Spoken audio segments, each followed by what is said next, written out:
Mary Poppins.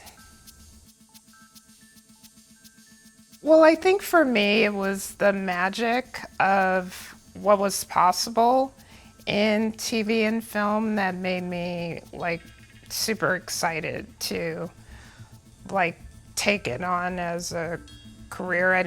Of course, I didn't think about that at the time, but many years later, it was, I think, the magic of what was in that film that really has stayed with me most of my life, actually.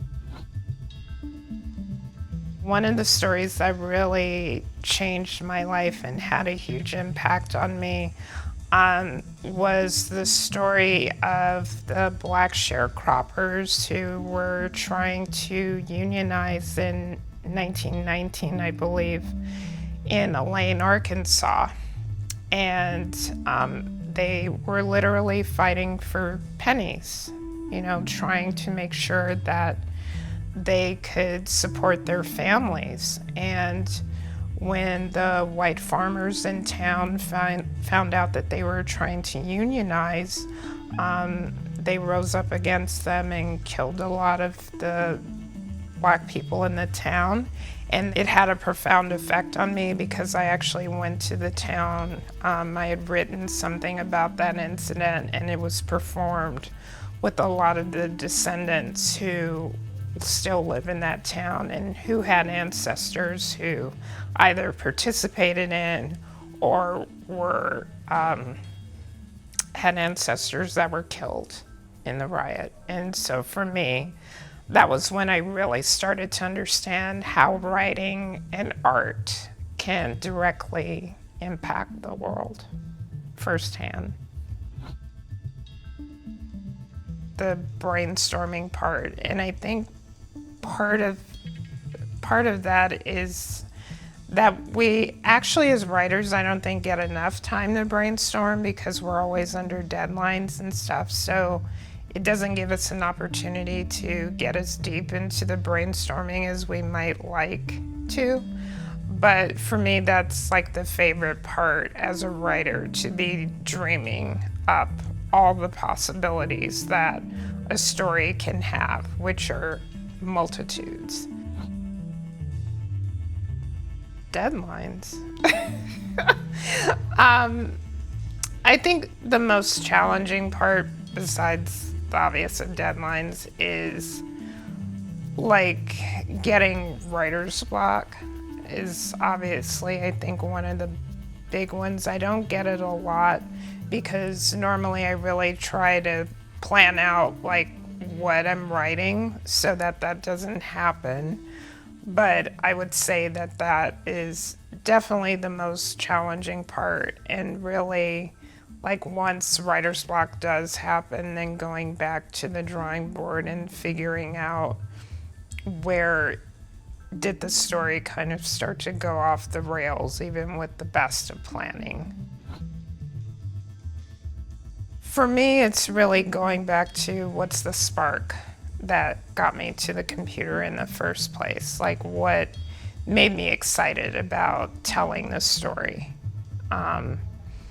And really going back to that and drilling down on that idea is, I think, has been crucial and like really kind of giving me a home base to go back to and really try to map out again, okay, if this is the spark, then how do I work from there? Learn the craft. I think, because I also teach as well, and one of the things I've noticed is that there are a lot of people that want to do it, but they don't understand the basics of learning screenplay structure, understanding that there's a template that's used both for TV and film. Also watching a lot of films and TV shows, reading scripts as well. That's something that I did when I first started. And I know that all of my colleagues did that. I feel like some of the newer writers may not necessarily do that as much. And I don't know how you work in the medium and you don't know the medium. You don't know reference points. They're important when you get into rooms and your showrunner is referencing certain movies or moments or things that used to be a common vocabulary and they may not know it. So I would say definitely, even if you didn't go through a film and TV program, educate yourself. Breaking Bad. Orbit's bubblegum. Neither, because I'm gluten-free. They need more gluten-free snacks. It depends on what I'm writing. I usually create a playlist, so it can be anything from Pharmacon, which is like a just voice, like heavy voice, like loud heavy metal music, or it can be, you know, something placid like Emily Jane White, who's kind of morose and and dark.